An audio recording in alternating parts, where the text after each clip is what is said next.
with sand still in between the toes and sunburn red upon the nose, when bucket and spade and rubber rings were still on sale with summer things, before the sun cream left the shelves, the grotto summoned back the elves. ElfCon 1 had been declared, and Santa found his job impaired. There'd been some bad publicity, with dreadful negativity. It was alleged on the Wadslop side that reindeer suffered during flight, mistreated, forced to pull a sleigh across the globe in one short day.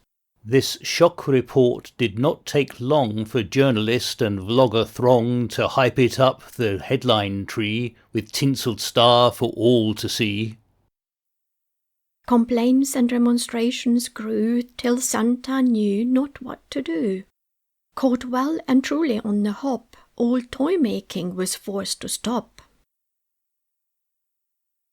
He called the wisest elves he knew for their advice and point of view, and with one voice the elves advised that Christmas had been compromised. If reindeer cause us to be hated, make them superannuated. And so it was Rudolph and co., evicted from their home of snow, were sent to dwell in sun and peace, according to the press release.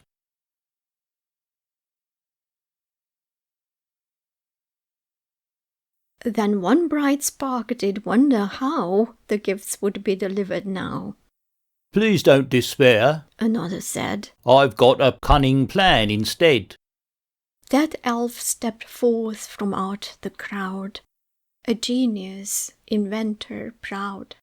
His name was Egon Mush, well known for techno-magic of his own.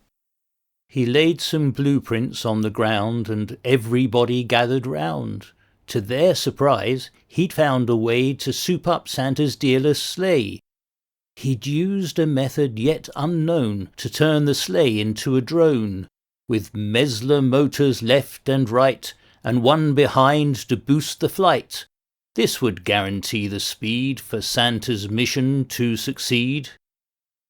At once the elves applied their skills, working day and night until the drone was finished, glossy bright, and ready for its first test flight.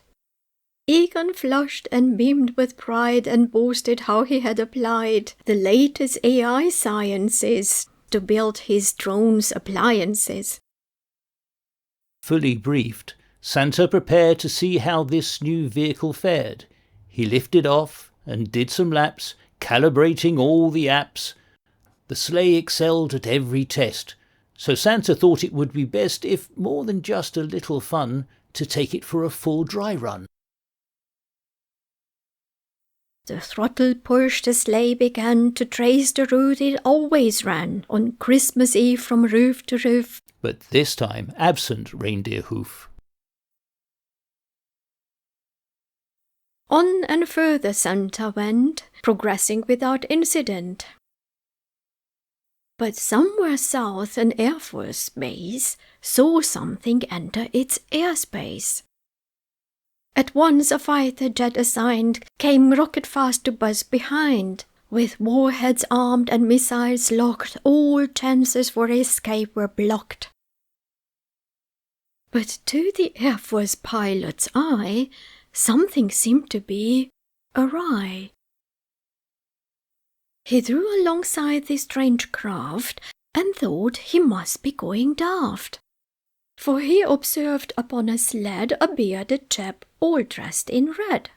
And what is more, he seemed to know this old man from some long ago. When Santa spoke, the pilot heard within his heart his every word. Ah, Tommy boy, I hope you're fine.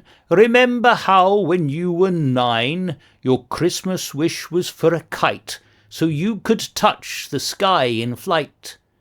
I'm glad to see you have new wings. Such is the magic Christmas brings. Open-mouthed and mystified, the pilot Tommy stared wide-eyed not knowing which way to react. Was this a fantasy or fact? Perhaps he was delusional. This job was stressful after all. So when Bayes asked for his report, he gave a meaningless retort. What do you think I found up here? Santa's sleigh with no reindeer? Astonished by his own caprice, the pilot waved and left in peace. But not before he'd used his phone to take a photo of the drone.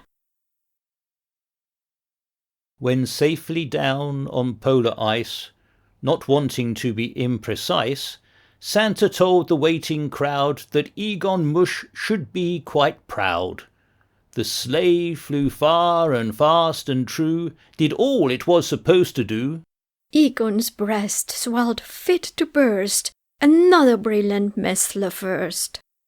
But Santa resumed his debrief and told how he came close to grief.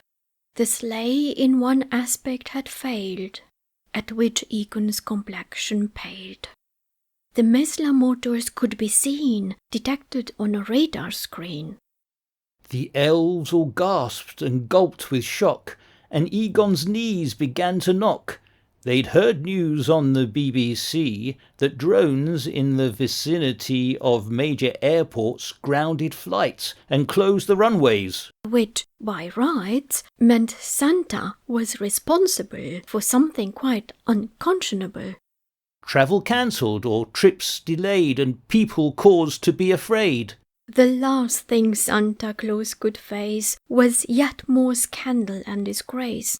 He shook his head and voiced the fear that Christmas may not come this year. But one young elf was wise and calm and placed her hand in Santa's palm. She had some news to glad his heart that she was anxious to impart. She smiled and led him gracefully to where the reindeer used to be.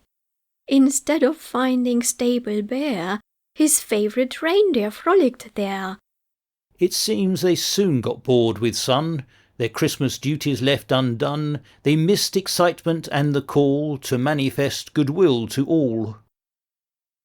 So they absconded, hid and dodged to come home where dear Santa lodged. Then Santa was himself again, and roared his yo-ho-ho refrain. Now girls and boys must thank the dear for guaranteeing Christmas cheer. But what of Egon's souped-up sleigh? Well, that tale's for another day.